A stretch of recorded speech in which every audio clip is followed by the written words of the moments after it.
All right. So I am incredibly honored and excited and humbled to have the great Paul Duerden on the podcast today. For people that are unaware, don't know him, don't come from a volleyball background, I got the fortune of recording for the Olympics at the same time and being introduced to Paul through my broadcasting partner, Karen Larson. And we got to have a night where a whole bunch of us went out and had a drink or whatever and had some dinner. And so I got to meet Paul that way and got to know him over the 8-9 days that I was, maybe 10 days that I was there, I guess, 8 days on air. And just like a super cool, down to earth, amazing dude with like the best resume in Canadian volleyball history. So you've commentated 2 games, I think. Correct. Yep. And you were Volleyball Canada Hall of Fame and the youngest inductee into the London, Ontario City Hall of Fame for sport, and the CEO of InnoSoft Canada, and on the national squad for 15 years. And I think I read at one time considered the best volleyball player in the world. So obviously a world-class volleyball player. I'm sure there's lots of things I'm missing. So I'd love it if you could give me a little more of some other things that you've been able to do in your athletic endeavors. Sure. Well, you nailed it. All of that was correct. First off, though, thanks for having me on the show, Josh. Awesome to see you again. Like you said, it was great to meet last summer covering the games. That was a wild time working long nights overnight, but yeah, good to see you on more normal hours here. And right. Yeah, you kind of covered it. I just normal kid, grew up playing a ton of sports. I was born and raised in London, Ontario. And then after high school was selected to the national team where put any thoughts of going to university on hold, at least thought it was temporary in the beginning, and then it ended up being permanent. And as the volleyball thing went really well, I played for the national team for 15 years. Part of the reason for that was just continually trying to qualify for the Olympics. I never made it to the games as a player. And then I was fortunate enough to have a fairly extensive professional career as well. So I played 14 seasons in Europe. So kind of start to finish 17 years straight of international ball, and then retired, was completely lost. And over the last 10 years, I've kind of rebuilt who I am and my identity, and now work in the recreation world, making software to help people get active. So it's been a neat journey. Yeah, it's really funny. I think that's not spoken about enough. There was, I can't think of his name now, an Olympic champion from Canada that was a kayaker. He's now in politics, Oakville, Ontario. Vancouver. Yeah, Adam Vancouver. He talks about post-Olympic depression. I've heard him speak about that. And there's some similarities between us, not a ton, but I also am a person that strived to be a high performance athlete. You were very successful in that way, but didn't get your Olympic journey, which I also was unable to make an Olympic squad for Canada. And the time frame, I think the thing that was important to me is like, no matter the time frame that journey ends, if you're a person that's been chasing that dream for literally your life, you probably started playing volleyball and being involved in sport very young. I was allowed on the mats as a judoka at 3.5 years old is when I was allowed on the mats. And my goal from the time I was 6 was I wanted to be an Olympic athlete. My athletic career ended at about 23 years old, but very much the same thing. You identify yourself so much with this dream that you're chasing that whether you're successful and you get every bit of success that you want, or you don't, or anywhere in between, when that ends, it is a really tough thing to be like, you have to find your individual self, whatever that means going forward. And for me, that was like a shovel to the face. Like, it was pretty dramatic when you decide, okay, I'm not going to do this anymore. Oh my God, what does it all mean? That was a huge moment for me too. Oh yeah, I think it's unfortunately extremely common for athletes, especially those that take it to a high level, because as you said, it really boils down to your identity. I was known as Paul the volleyball player. My friends were volleyball players. Every day was volleyball. 17 years straight, at a high level. And like you said, when you're a kid too, before that, leading up to it and wanting it. And the focus that it takes and the discipline and the things that you have to kind of say no to make it even more intense for that identity to have importance, you know, and you stake kind of your own personal value in your mind sometimes on, because it's all about the volleyball, winning and losing, because if all I do is volleyball, if I'm not winning, then I'm not a good person, you know, I have no value. Right. And so that kind of story is under the surface there. And then, like you said, yeah, when you stop, your identity is ripped away, like for me at least. And it was, you know, who am I? What value do I have now? Like, I'm no good. I can't hit a ball around here. You know, what's that going to do to help the family and any kind of a career moving forward? So it's, I think it's why you see a lot of people actually, you know, get into coaching maybe for the wrong reason, or try to stay in the sport for the wrong reason, because it's what they know and the unique thing. And then I think most, if not all, athletes deal with it, at least on some level, for sure. Right. Yeah. It's like, it's really hard. And when you talk about like your self-worth, it's so like, I didn't expect us to go necessarily into the weeds in this, but you know, there's a lot of things relationship wise that are connected to that. When you're used to being an athlete that's performing and you're so goal oriented and you're so connected to the success or failure of those goals, it affects every part of your life, or it can, and it did with me. And so when you stop that, it's like, I don't know how to, I know this might sound a little silly to some people or whatever, but like, am I worthy of someone's love now that I'm not doing what I did and I'm 100%. not working towards these achievements? Like, that is me. So if I'm not doing that, I'm a shell of myself. That's not true. Like, this is what we tell ourselves. That's obviously not true, but we get so much into the weeds that way that it's like, you stop competing. You're like, should someone date me? Should someone give me that time of day? Should people like, and that's, for me, to some degree, I would say that's a struggle that doesn't just turn off. We've been that way so long. It's been 16 years since I've competed, and a part of me still operates that way. I'm still incredibly goal oriented. I'm still motivated that way, in a sense, like trying to earn that love and respect, because it just becomes such a part of a personality trait, I find. Yeah, you're really nailing it, I think, and you clearly get it. It's something Tony Robbins teaches on, is like, there's the human needs that he talks about, is that we all have a need for significance. We all have a need for certainty. We also have a need for uncertainty. So if everything was the same every single day, you know, we get bored. And then we have a need for love and connection. Those are the kind of four basic ones that he talks about. And then beyond that, there's contribution and learning and growth. But kind of those four kind of fundamental building blocks. And if you think about us in sport, you know, we get so much significance from our sport. You know, you're the man on the mat.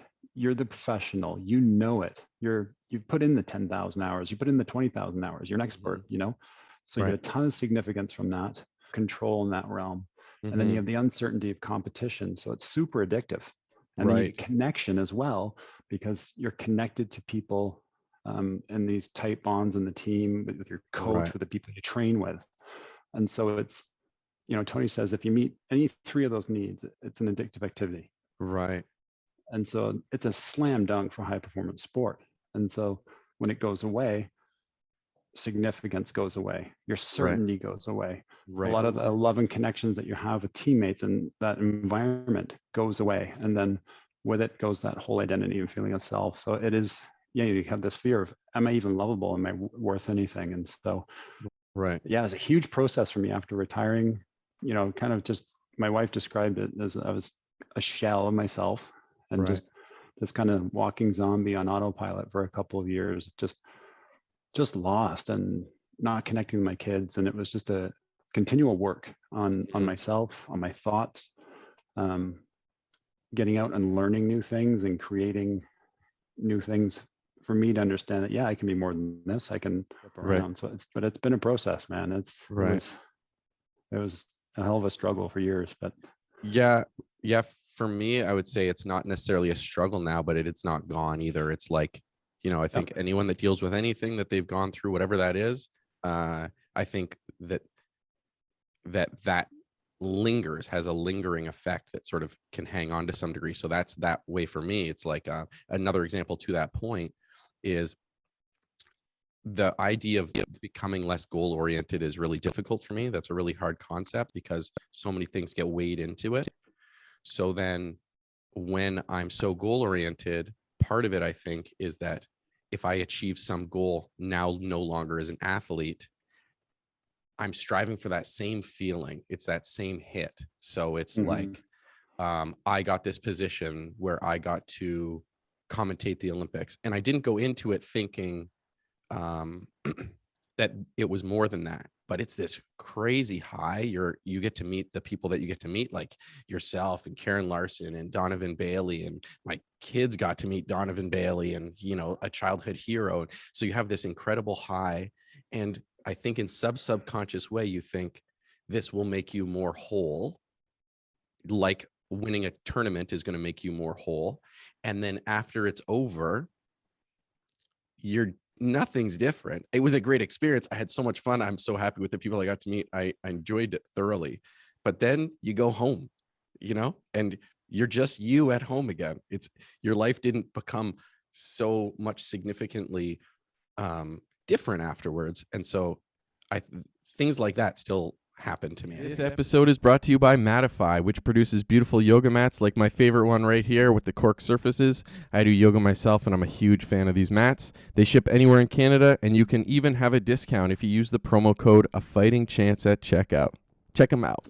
I love how you phrase that, because it's got me thinking that the win here, none of it's right or wrong. And like you said, you still have those feelings about thinking back past and that identity, and that, like you mentioned, that drive to want to win all the time. There's nothing wrong with that. It's not good or bad.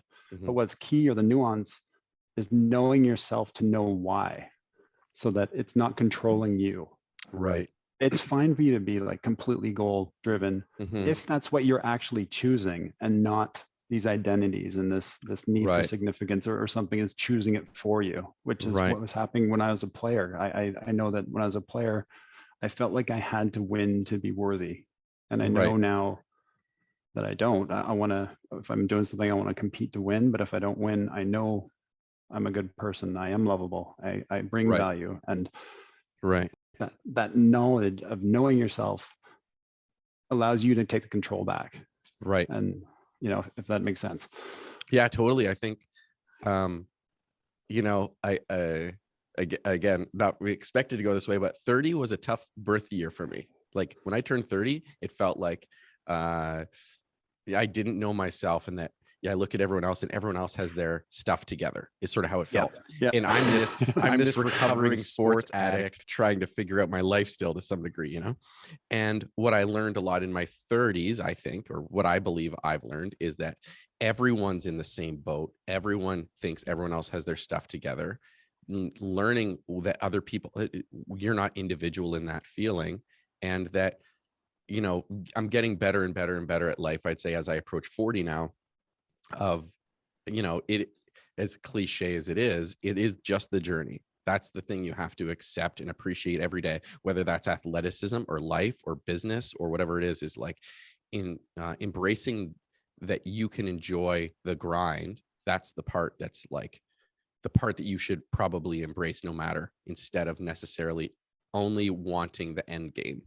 Oh, that's so true. Like if you think about a big match that you won, a big fight that you won, you know, how long does that feeling last? You know, So I don't know if it's something insane, maybe longer than that, but that's such a tiny part of your life.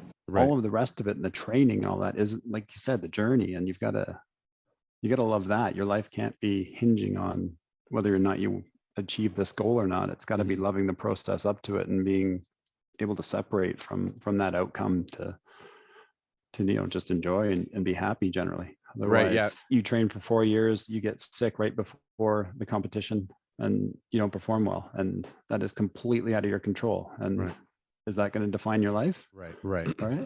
Right. Does that make you a bad athlete? It doesn't. Yeah, None of that stuff is a factor. It can't. Right. Who you are every day is, like I love that saying of how you do anything is how you do everything. Like, Right. that's that continual, personal strive for excellence that you talk about, that setting goals, that's who you are, Right. not the result. So, Right. Yeah. Right. The getting less goal and not necessarily goal oriented, but those goals don't have to be, the focus doesn't have to be what I like to call like the impossible goals. The impossible goals being an Olympian, the impossible goals being the best volleyball player in the world. The goals that we set can be small daily goals, and achieving those daily goals removes a lot of anxiety for me personally. Like, I really love checklists. So it's like, oh, I have this stuff to do for work. I have to record a podcast with yourself and feel prepared and all that. It's like, there's anxiety to all those little things, and you start just checking them off. And those things every day is like enjoying, like, hey, today I made sure I went for my run, or I made my coffee instead of buying it. Like, those little, as small as that is like, those little goals are what, sort of bring me the joy in the day. And when it becomes those achievable daily goals, it's like the Japanese expression Kaizen, small improvements every day lead to that over time, right? And so it's like, if I do those things every day, those other things will happen. But thinking that marriage is the wedding day, right? That's sort of the equivalent. Oh yeah. Perfect It's example. not. Yeah. And those little things that you're talking about, those are the things that you're keeping your word to yourself, which makes you love yourself more, believe in yourself more, gives you more self-confidence. It's, the worst thing we can do is kind of break a commitment or a word to ourselves. And just like you said, by just making it those little things, those positive things, you just get that momentum, and that really can shape, a positive identity about who you are. Right. Yeah. The other thing that I found is, in modern times, it's really, really hard. There's so many distractions. There's probably literally always been, and anyone can make a distraction for things, right? But it's not always that life now is so much more challenging than it's ever been. It's just different in some ways. But the other thing that I find is finding an ability to be present is a really powerful tool for me, because it's, again, I think connected to that is, it's easy to not be present when my goal is, in 4 years, I want to have a house for $1 million or whatever that is, right?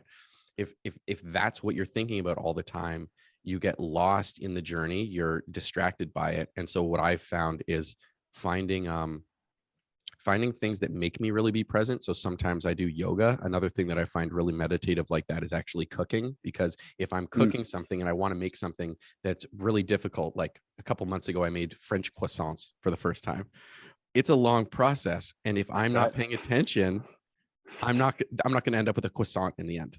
But it really makes me, like, as weird as that seems in a way, it really makes me be present to challenge myself by making things I've never made in the kitchen before. And when we do things that are not necessarily challenging in any way on our daily lives, it's so easy to pick up our phone and scroll. And I'm not saying that all of that's all bad either, but for me personally, I find like being present is not necessarily easy for me as a person that gets a little scrambled and excited about many things. And so finding processes to be present, or really good conversation, is another way that I love being present. I just enjoy having conversations with people. Those moments are things that I really cherish now, I guess. Yeah, I agree with all of that. And it's having got 5 kids through a blended family from ages 11 to 22 now, and I've seen it, at various times, especially with social media and phones, but just the extra work it takes to make sure that you're connecting, even with just your kids, to get devices away, to get everyone down together for a meal. Massive dividends though. And as you're saying about staying present and cooking the croissant, another thing that popped in my head too is you think about, when you're under the bar and you're squatting or you're benching, or you've got a weight in your hand, you're present. Because if you're not, you're getting hurt, right? Or when you're on the mat, you are 100% present, which is kind of one of the cool things about sport, and why I think relationships are so strong in it. Because when you're really working with a teammate or a training partner, or sparring or whatever it is, you're connected. Like, you're right there. There are no distractions. Right. And that kind of popped in my head, making me think, it's a unique environment to keep you present. Right. Yeah. It's and you're so seduced by it in whatever ways. Like, I think sport has a massively powerful social aspect. almost all of my best friends are judoka. So you have this social aspect, and the bonds are so strong. I like to compare it, not knowing, I've never been in the military, but I would estimate they would be similar to people that are in the military. Having to spend all this time together with a common goal is a very powerful thing to bring people together. And and weight, especially like as not a weightlifter, but someone who lifts weights and did in a part of my training, same thing. Like, you do a heavy low bar squat and you're not paying attention and you're distracted thinking about someone that just sent you a text message, you're dropping that bar. Like, you're not lifting it. So true.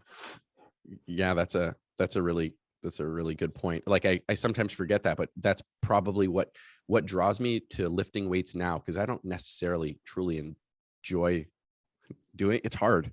I don't know if I love it. Yeah. But it's another thing that makes me be present, and that's really powerful. Like being present's a really powerful tool, I find. Yeah, and just like you said, these days harder to do. There's distractions everywhere. So right. Yeah. It's a skill everyone needs. Yeah, whatever your niche is. I mean, a lot of people do it with running, or up here in Northwest Territories, there's a lot of cross country skiing because we've got snow forever. So it's like maybe it's taking in nature, or maybe it's playing your sport, or maybe it's both those things, or checking in to be present regularly.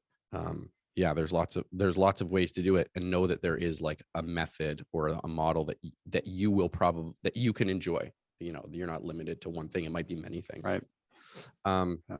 I guess on a sort of going back in time note, outside of your obvious physical presence, you're not a little guy. Like, what are you, 6'4"? Oddly enough, I was one of the smaller guys on the team. Like I was 6'4". So right. I felt the team, and then felt tall again when I come home and hang out with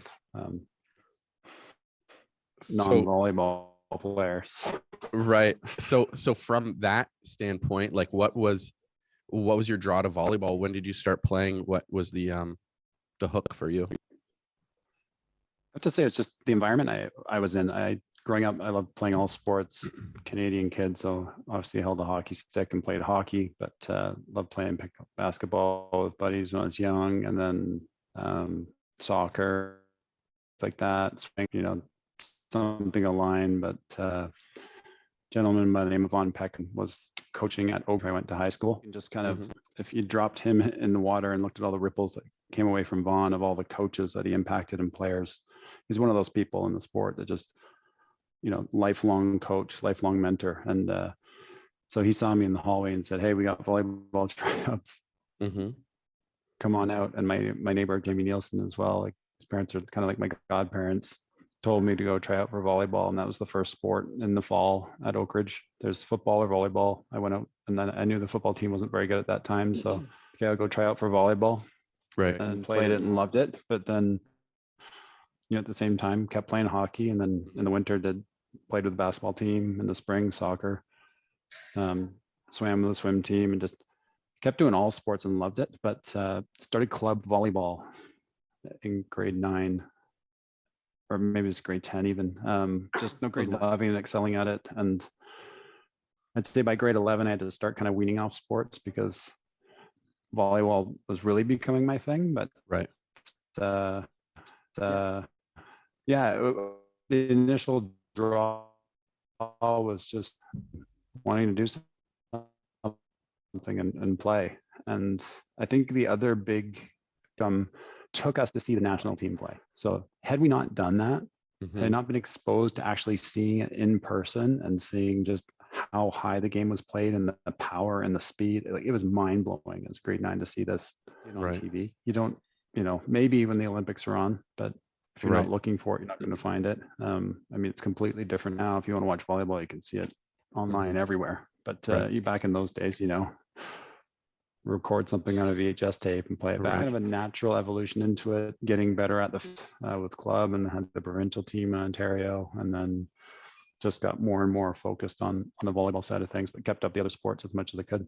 Right.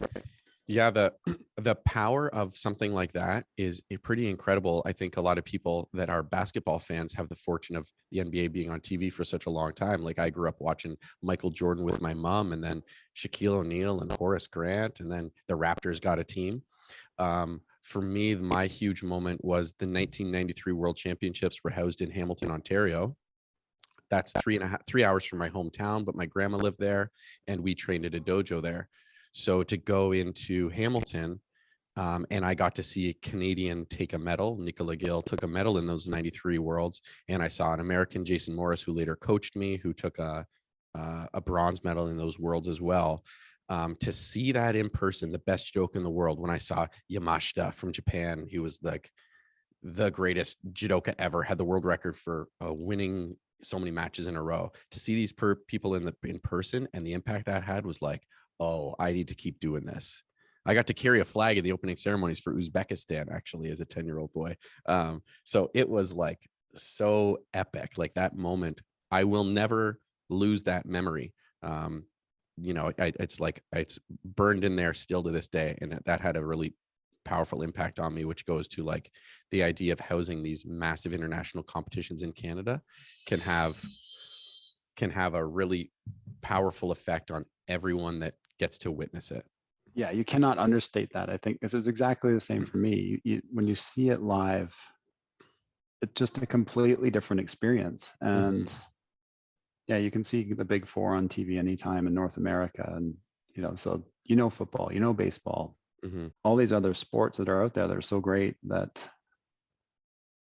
somebody's got to make the effort. It's like somebody needs to know to take you, who took you to that event. It's like Vaughn took our team to this event. Right. You need somebody like that, that next generation to expose the up and coming kids to what's out there and what's possible and what these things are. Because if you just watch mainstream media, you're going to be spoon fed the same stuff. And there's so many other options out there. And that's something that I really loved about being in Europe. I lived in France for different periods of time, and they got a sport newspaper there called L'Equipe.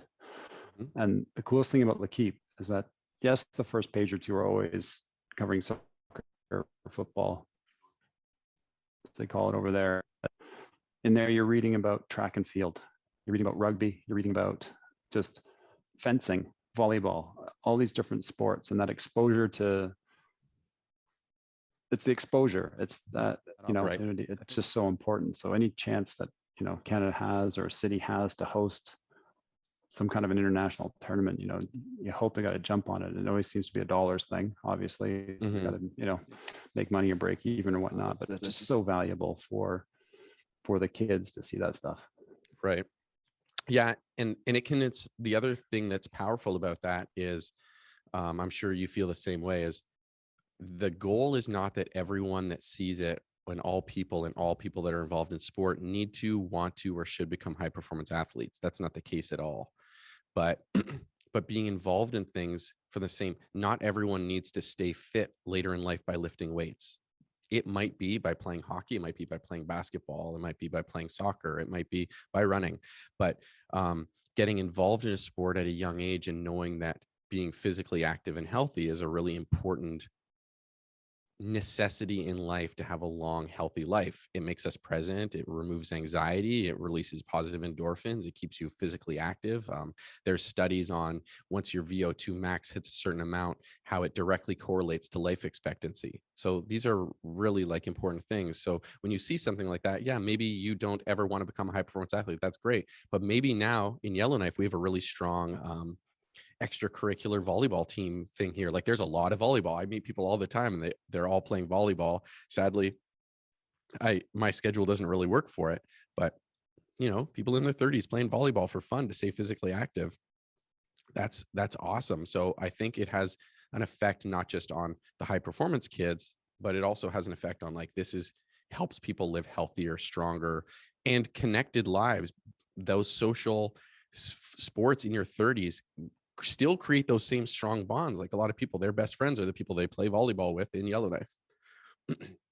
So true. And like you said, it's one high performance because,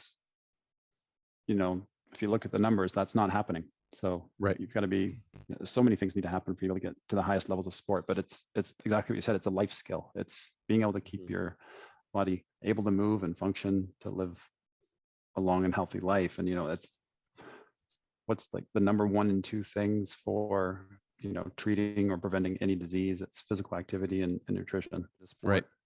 teaches you the whole physical side of it. You get all those spin-off benefits, like you're saying, socially and mentally, that are just can't be beat. Right. So yeah, there's an expression that I love. I don't know who said it, probably a million people ever, and I definitely didn't coin it, but you are who you associate with. So when you do associate with those people that live that healthy lifestyle, the tide raises all ships. So sometimes I might be saying, Paul, we need to play volleyball, and it might not be the day that you're so motivated to do it, but you get that text message from me and you want to come, and now you join. And then 2 weeks later, it might be me that's dragging my heels, and then you say it, and we're both helping each other get there. And I think sometimes in the advertisement world, and what we see is like, if you want to stay physically healthy and active, you must run on the streets, in your new Nikes, and lift weights. And there's way more options than just that to being physically active, Yeah, for sure. I mean, we're going forever about how important sport is, and obviously having been through it, know it. But yeah, just again, when I think about my kids, like, we never said you got to play this sport or that. We just wanted them to be active, enjoy that team environment, the social aspect, and learn that life skill of taking care of their body. Right. You only get one. Yeah. I have one that's interesting. My children are younger, so they're 7 and 4, but I'm cognizant of it, and I don't want to be that person. But so the idea of my kids becoming judoka and competitive, it's hard not to say that there's not a small part of me that loves the idea of it. But I know that that's a slippery slope, and I'm not going to push my kids towards it. But as a father of 5, do you ever feel that, or have you ever felt this inkling similar to myself as a father of like, it would be pretty cool if my kids, if one of them. Oh yeah. It's such a funny. I'd be lying if I said I didn't. Right. And part of it's because it's what I know. So right. If that's the route they wanted to go, I feel like I could help them the most. Right. Give them pointers, actually be able to give them technical feedback or whatnot. And but yeah, it's interesting. One of the kids so far played volleyball. It was my oldest son, and he was not competitive. Like, he played club, but when the season was done, he wasn't. Yeah, for sure. I think having grown up in a sport, you'd want your kids to do it. It might be cool just to see what they could do. Right. But yeah, like I said, I'd be lying if I didn't want that. Still have one more shot with the youngest daughter. She's 11. She could still get into it. Right. Yeah, it's funny. It's funny. The one part that I hadn't really thought about, which I think is it's funny. Sometimes the most obvious answers are the ones that slip past us. You know what I mean? So the aspect that you said where you're like, I would love them to do it because as their father, I could help them. And that's the part, like, I sort of see it in this, it's a connection to me thing. But yeah, it's like, as a father, you want to do whatever you can to help your kids succeed. So if you are good in an aspect or passionate about something, and you have a knowledge base in it, then you're obviously going to steer them towards that, because you can help facilitate their learning and maybe do things that you didn't do right or would have done differently. And I never really thought about that little part of it, I guess, is that I feel like I could help them. Like, if they want to become doctors, I don't really like the sight of blood. I'm not going to be very helpful, So, I think, it's funny. Like, I could help them at judo. I'm a judo coach, right? Not so much. Yeah. Right. Yeah. I'm not going to sit there and help you dissect a mouse. Like, that's not my wheelhouse of what I can do for you. So one other area that I find fascinating in sport in general, as a sports fan, and I always love watching sport at any level, is the different types of strategizing that goes into play. And so I played a little volleyball. I was when I started high school, I was 4'11", and I was 5'7" when I graduated high school, and I'm a gigantic 5'9" now. So not the typical star volleyball player, but I did play some. and a great sport. I love it. But it's interesting to me is learning like how much time you would have put into as a team into the strategy specific. Is there I would guess there's set plays sort of in volleyball, like how much of your training time outside of just striking the ball and exercising you guys would do? Yeah, it's a great question, and definitely the further you go in the game, the more there is of it, and the more important it becomes. So, in the professional season, you're playing every weekend in league matches. In the middle of the week, there might be European Cup games, but in a general week, yeah, you'd be watching video of your opponent to identify certain trends that their offense has or that their defense has, and trying to just understand tweaks that we're going to make as a team to compensate or to adjust to things that they do well. So there's a lot of that, but what I always love, it is a team sport, but there's a lot of kind of one-on-one confrontations at the net where, you know, you're coming at me as an attacker, I'm blocking, plan and tendencies that you know, maybe in this rotation, when you're on the front left side of the court, you normally hit the ball cross court 68% of the time. And other times you're going line, or you like to hit it high off my hands, or, you know, like knowing you as an attacker. And then right. It's this game of, I loved it because I would remember almost every attack from a match that each time we went against each other. And what were you trying to do, and what did you do in that situation? And the last time I played you, and I mean, I'm sure it's the same for you as a when you're on the mat of, you know, you must study your opponents like crazy. And the cool thing then is relating. There's that kind of mini battle going on, but then I also have supportive teammates, and so the big thing in volleyball is the communication of, you know, okay, I'm feeling this, or I'm seeing this happening, and letting the guy behind me know so that he can adjust his position based on where I'm going to maybe move my hands and leave an opening for you. So he's ready for that other shot and quickly. So you go into a game definitely with a lot of preparation and a game plan, and, you know, you stick to it. But then the best teams I was on were just continually talking and adjusting. What are we seeing? Are they doing what we thought they would do in the first part of this set? You know, this guy's not playing well. Let's shift and focus on these guys. And just, it's this continual thing on the defensive side, on the offensive side, one-on-one, and then in relation to your teammates. So it's a very cool environment and super important. And the more you can, where the training pays off is that you the rap about move or how to block it up and frees your mind up to more. And that's the real key, is being able to see what's happening and not be thinking about what you're actually doing. Like, you know, you should be able to like back off the net to your defensive position with your eyes closed. You've done it so many times, and be in the right spot so that you can actually back off and take in the information and then make the right decision. So yeah, does that answer your question? Does that make sense? Yeah, no, totally. It leads me to like a number of areas that I'm interested in. And it also reminds me that I saw this, I don't remember where I saw it, but it was talking about high performance athletes compared to quality athletes, people that play and are good, and high performance national team members. And one specific reference was volleyball. But I don't know, you know, our brains are funny things, so things sort of just come in.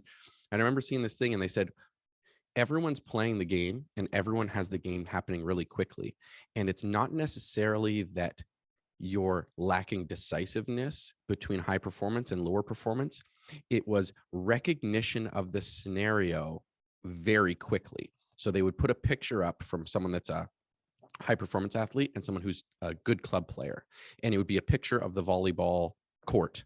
And you'd see where all the players are and the ball is. And they would put the picture up like for this period of time, like a snap second. And a high performance volleyball player like yourself that snap second, you'd be like, you would know exactly what's happening from this snap image of what things are in the court, where someone that hasn't played as long, they wouldn't recognize it as quickly. So we might internalize that or portray that as someone's lacking decisiveness, but really what they're lacking is recognition as to what's happening in the game. Whereas yourself, you would see that and go, this person's going here to go to this position for this strike, and this person's setting here. You'd recognize that so quickly. And hint, sort of like a baseball player recognizing the type of pitch is coming by that snap moment of the spin rate of the ball. Same idea. And I was like, that's pretty cool. Like, that's an interesting aspect, is learning to recognize things more so than thinking you're incapable of acting quickly. It's not whether or not you can act quickly. Yeah, it's that pattern recognition that the experience brings. And yeah, there's an amazing book called Range by David Epstein. I like his writing. In the beginning of the book, it's comparing Federer and Tiger Woods and their upbringing. And it's a book about, do you specialize or not? And the thing that you just reminded me of, and it is almost identical kind of example, where he's saying that they did a study where they had chess players, a truck would drive by with an image on the board of a chess match. Mm-hmm. And the chess player could just automatically lay out all the pieces on the board identically. Right. Is that when they had a truck go by or flash by with the pieces in an irregular, in a situation that would not occur in a game, mm-hmm. just kind of shuffled, they couldn't do it. Because it's not part of that. I haven't seen that happen. Pattern set, that it's an abnormality that doesn't apply really, even though it is a chess set and a board and the same pieces. They're in positions that they would never get into, and they couldn't do it. And because they had no experience with it. And they fantastic book. It goes on about just, if you relate to the sport world, the kind of key takeaway is don't specialize when you're young. Be a great athlete. Mm-hmm. Everybody should be doing gymnastics when they're young, just so they have incredible strength and body awareness, right? And then, but there's so many threads in the book about the importance of learning to read. And by read, I mean read the game, read the situation. Scenario. Like you said, be able to read the spin on the ball. Mm-hmm. Yeah, like another example, I don't know if it's from that book, but it's the Talent Code. I can't remember who wrote that, but again, they studying the practice of baseball players and players who were forced to, you think in practice that you want success, and you do to some extent, where the one group would just be pitched fastballs and then curveballs, and they would hit, say, 7 out of 10 because they got it down, learned how to read the curve. And then they had another group where they had a variety of pitches coming. They didn't know what it would be, and they're hitting, say, 3 out of 10. But then when you get them in the real life or in a game situation, it's that group that performs better because they've been flexing that muscle of reading, which applies to real life games where there is variability, as opposed to this kind of closed loop practice where it's predictable. So there's some really interesting stuff about that. I don't even know how we got on this topic, but I'm not sure. But either way, I find that that just makes I love hearing those types of things. Number one, I want to read both those books. One was Range, and what was the other one? It's the Talent Code, I think. Talent Code. I'll remember the name after. Sorry. I think David Epstein also wrote The Sports Gene. I believe he wrote that. If you haven't read The Sports Gene, and he was a writer for Sports Illustrated too. Right. So he definitely wrote The Sports Gene. That's one of my favorites too. Incredible. They talk about how the Australian team started moving people to different sports based on their physiology, but they're already high performance athlete, which again goes to the point of not specializing too early. And then the medal haul that they had in 2000 from a country that's not a huge population base and not this huge history of success. Another one that I really, really love, that I like the idea of helping people to think critically and thinking critically myself. Another one that I loved was, everyone's read or heard of or seen the movie from Moneyball, but there's one called Big Data Baseball, which is about the Pittsburgh Pirates ending their long playoff drought, what they did to create that, and ideas they took. And it's similarly, all of these terms that you're hearing now, when they talk about, I don't know how much you watch baseball, when they talk about pitch framing, that was started really by Pittsburgh bringing in Russell Martin because he did a great job of not moving his glove when he caught the ball. They this incredible amount of shifting in baseball, pulling a shortstop and putting him as the fourth outfielder, that kind of stuff. Pittsburgh was doing that like a crazy amount, and offense was expensive. So they became a really defensively sound team because defense is cheap, but offense is expensive. That's another great one. But those are two that I want to add to my list for sure, because yeah, I find that interesting, and just thinking about those concepts helps me to sort of think outside in life. It's like you start to look at things from different angles. It's really hard to come up with a creative solution to something when you're always just looking through your own perspective. And so when something gives you a different perspective, if it's a different sport or it's a different course of work, I find that can sort of trigger something in my brain like, oh, I could look at this differently. Yeah, and that's what range is all about. It's about how, breakthroughs and things come from cross-pollination of people from different disciplines. An engineer bringing in an idea that applies to building a bridge into the operating theater, or likewise, just that it's that different angle, that different perspective that just can open a door or present you as something that you just haven't thought about, because you're specialized and this is the way it's always been done, and this is how I was trained, and a sport has a lot of that. So you see kind of revolutionize the game in some way by thinking creatively. So it's what's so cool about sport is just the evolution component of it too. Love it. Yeah, that's what I love so much. Like I love baseball even if I never watch a game. Like I know it's like weird, but it's like I read articles about things that they do and how much it's changed, and you go decade by decade and it's just constantly evolving. They have a really powerful thing, which is exorbitant amounts of money. So they hire MIT Dean's List grads in mathematics to come up with creative solutions to how we can objectively look at a player's quality. That can lead to really interesting things, and most sports don't have that, and judo definitely doesn't have that. But it leads to, like, not that judo could ever get to that place, but it leads to like all these different things. Like, we don't have to be so small-minded, I guess, or whatever, that these are the only solutions to the problems. Like, there's so many solutions, there's so many ways to do things, and sort of allowing our brain to just think of, and like we said before, sometimes the most obvious solutions are so simple, so obvious. I spoke to, when we were in Toronto, I spoke to a gentleman, I can't think of his name right now, but he was commentating the rugby for the Olympics. And I said, if you could do everything over again, what would you do differently? And he said, I would have seen a professional running coach earlier. And I was like, of course, it's so obvious. If you can run more efficiently in a game like rugby, you're going to be better. You're going to have a better, better stamina, all of those kinds of things. Like, what an obvious answer. Yeah. The best ones always are, aren't they? That's simple. Yeah. So I guess to that point, if you were to re-navigate your career, not that you live life with a regret on what your career was or anything like that, but if you think, if there was a way that you could have made maybe your learning curve or your playing career more efficient, that you maybe would have been able to make some little gains, is there anything you're like, this would have been good to know when I was younger, or this is something I would have trained more? Oh, wow. The easy one that jumps out to mind first was just later in my career, had a much greater understanding, and thanks to my wife, who was our strength coach at the time too. She was a strength coach for the national volleyball teams for 8 years and ran the National Sports Center in Manitoba for strength and conditioning. But she did so much with me on just working with my nervous system and foot speed.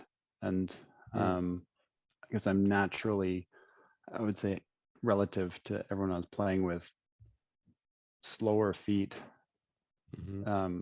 And so, just the things that she did to identify that and help me just be quicker on my feet, and also just doing unique things I never would have thought of that helped me perform. Would have loved to have that sooner in my career, because I feel like it's the back half of the career that I got it, but also helped extend my career. But like, for example, we had one time when we were in the Final Four of a European Cup in Turkey, super tough semifinal, which we won. Late in the season, you're exhausted. She got me up on the day of the final and had just ran me through a really light nervous system wake up footwork pattern and stuff, and then just never would have done it. Like my instinct 8 years before that or whatever would have been, yep, just gonna lay in and rest and do nothing until our regular kind of pre-game stuff.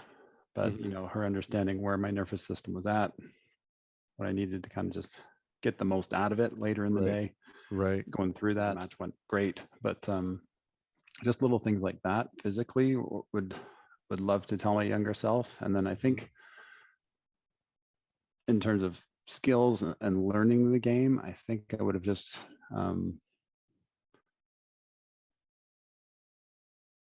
I guess the biggest one would be to just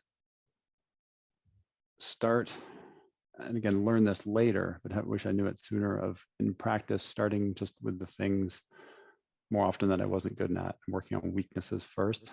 Right. Because, you walk into the gym, if you're a basketball player, most players go in and start shooting from where they like to shoot from their spot, instead of, starting where you're not good at, and just prioritize with that weakness a little more. I think that would have just accelerated development even more. Like I did, had great coaches all the way through who would point these things out and get me to work on these things, but just personally thinking about that more often and getting in and getting better at it. So again, later on in my career, the first thing I do in practice, I go in and get one of the assistant coaches just to help me with some defense stuff, because I was a weaker defensive player. Offensive side was great, but defense relatively, again, to the other skills, not as good. So would address that. Just that basic understanding as a younger player, I think, of work on those weaknesses, get after those, because those are what your opponent are going to be going after. Right. Yeah. The thing that I like to tell guys sometimes, or think about, or I wish I did as well, is put yourself in the uncomfortable situations until they become comfortable, because those situations are inevitable. And if you feel uncomfortable in them, you're not going to perform, right? Yeah. I love that. Yeah, that's a great way to frame it, because you're only as strong as your weakest link, really. Earlier, with all the scouting that's going on, and literally knowing that you hit 72% of your swings from that position in this rough angle, what you're good at, they know what you're not as good at.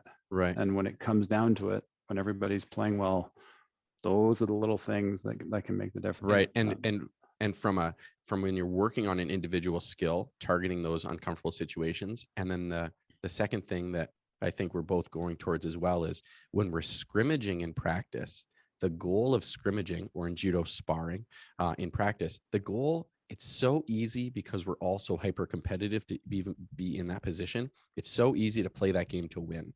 And an in practice scrimmage is to develop the skills and develop as a player. You played more scrimmages than matches in tournaments than you can probably imagine. And we often do that with the idea of winning those. The winning or losing of those is beyond inconsequential. And I think for me, it's like trying to frame it that it doesn't matter if I win this round of Randori. It's that I'm working towards this goal of developing as a skill. And it's so easy once you get into the game moment to just play the game, which then you're going to lean on your skills where you're more proficient. Yeah, that's a great point. And it makes me think of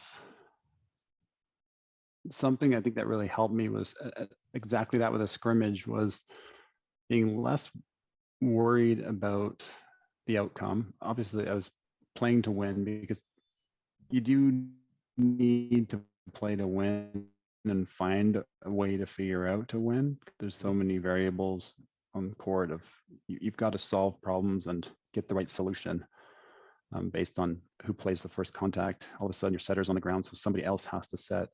That has to happen in the game. You have to work through those. We call them out of system scenarios in volleyball, where just you're not in your normal flow, and so you've got to be able to just figure those things out in scrimmage and find a way to score and win. But more importantly, it was almost, I'd think about it of, say we figure it out, say we get a good setup and somebody hits the ball with half their hand, and it's a fluke and it just floats over the block and drops in and scores.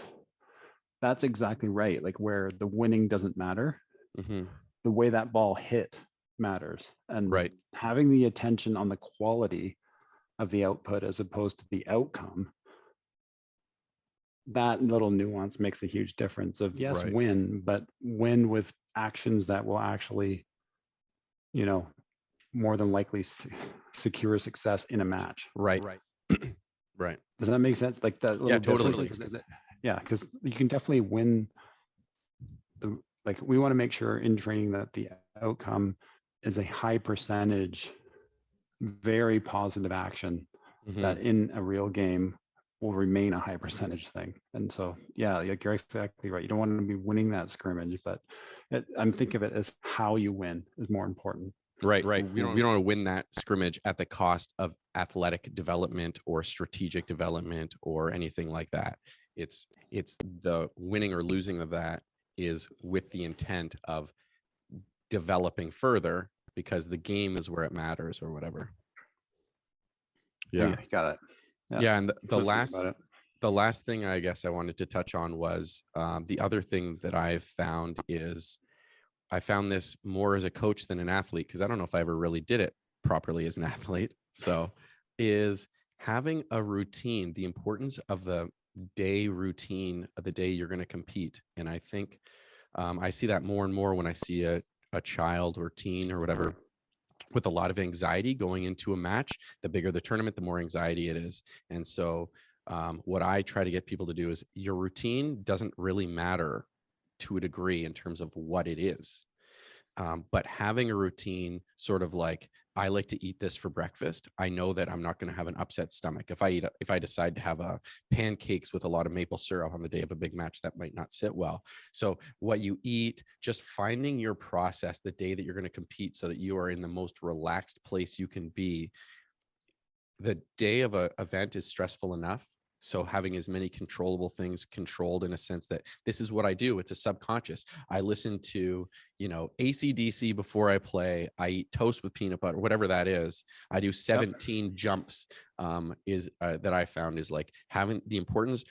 It gets funny in terms of like, there's movies making fun of athletes. He didn't watch his draw strap because he liked flies or whatever from this ridiculous baseball movie. But it's like, having this routine that this is just what I go through, I think can be really, really good for anxiety. So I don't know if you had a process or if that was something that you looked at as an important part.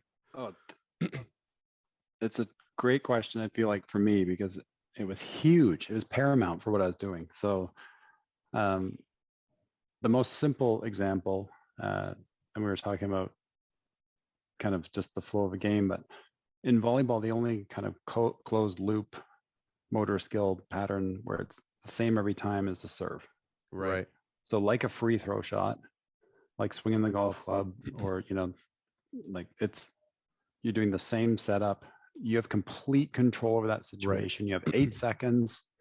The court is always the same size and that's always the same height. It's the same. So a routine there is just an absolute must. So goes without saying. So that's kind of like the playing example of routine. But what you're talking about is something I think that I was really good at. The way I think of it is that it was almost like I was always running to a point, just experimenting and being super aware of my routine. So like you touched on the food, like would never, ever, ever think about eating something I haven't had before on the day of a game or close to a practice. There's risk there. Like you said, you could eat something, you have an upset stomach, there goes practice, there goes the game. So I was super cognizant of what I was eating. And then what I would do is I would, eat something or try certain things and then take the time to think about how did I feel? Right. Not just because you can eat something, go to practice and forget about it. Or you can eat something and actually compare. Well, the other day I had, a cheese sandwich, an apple, and a coffee, whatever it is, 2 hours before practice. Right. This day I had it an hour and a half before. Any difference? Yes, no, maybe not. And, you can't test it once. So I was doing this throughout my career so that by, 12 years in, 13 years in, it was pretty locked down. Like I really knew. And where it became really important too, and alluded to around the footwork stuff with my wife, and was around the types of lifts that I would have how many hours or days before the game and all those sorts of things, to really just continually being aware of how I was reacting to those different stimuluses of either working out, of eating, of sleeping, of where the nap is in terms of before the game, to, you know, put me in the best possible chance to perform. Right. To eliminate those kinds of things. So it's super, super important. But on the flip side too, just having played so long, I also know that the best laid plans can be chucked out the window. I had a teammate who literally got locked in the bathroom of the hotel. The lock broke. We're going to play the Dutch national team. My God. And we could not get him out of the bathroom. Wow. So there goes the plan, right? Right. But, you know, like these crazy things happen. Right. All kinds of things can throw you off. So you have to, as much as I need it, that's I guess what it is that I had a plan. I knew what I needed. And I also was aware that sometimes it got threw off. And so I would, again, just think about, okay, the plan went out the window. What worked there? What didn't? What could I maybe change next time this comes up, or something similar? Right. And so has our warm up been cut short 30 minutes, or now do we have to sit an extra 2 hours before the game starts because of a delay of a match before us? Right. And what I just ate, now I ate at the wrong time, but I'm just like, no, okay. So if I eat at the wrong time, I know if I have a banana 30 minutes later, then I feel the same. Continual experiment that you run on yourself if you're willing to look at it. And I think super important, just really, really trying to understand my body and how it felt from various things, what felt best after games, how much stretching, what to stretch, what to leave alone, you know. And you're continually learning and your body changes, but I think you got to be willing to put in that work if you want to really get the most out of yourself. Right. The one thing that I love that you mentioned was the other aspects, like objectively looking at performance in sport can be really hard sometimes, especially if it's not a specific sport, like, you know, and hard to get those statistics in short time frame, but measurable items leading in can be really beneficial. How much weight you're lifting is very measurable. How many hours of sleep you're getting a night, how many naps you're taking. Are you taking naps? How long is the nap for? How many grams of protein or carbohydrates or whatever? Knowing those things that are measurable and being able to measure them can get you really close to an objective goal or understanding of where you're at. Whereas, like, did I perform well today in volleyball? Yeah, you might have a good sense of it, but it's hard to things aren't always so clear and crisp. So the things that we can make clear and are controllable can really help you narrow in. When I eat this much protein and I eat this and I've done these lifts, then I know that I'll feel good because I have many times before. Yeah. Right. Yeah. And there is that fine line, because there's all 100 stories, like you mentioned, the jockstrap, whatever, but sometimes those things become superstition. That's you don't want player, that. like this has to happen, or and tying their performance to something that being said, I still certain things I would always do that didn't matter. I don't know, you know. Right. Just yeah, like if you lose your favorite pair of socks coming out on the mat, or I get, actually, I'm not necessarily superstitions, but I had one thing that was a funny thing that I used to do is dealing with anxiety. For some reason, having your grip on someone's uniform, their judo gi, having the grip on it is the match, right? You have your grip on someone and you're trying to throw them. And so leading up to the match, you're standing on the sideline waiting. That's where the anxiety is building up. You're about to perform, and not having a grip of the judo gi is like, I'm not doing it yet.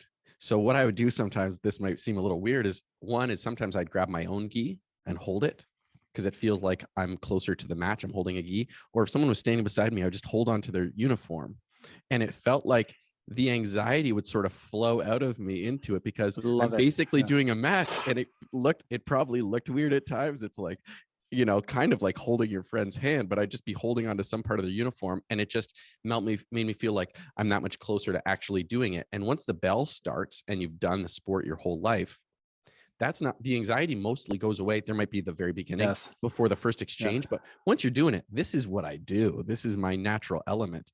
It's leading to that element. Yeah, you're present.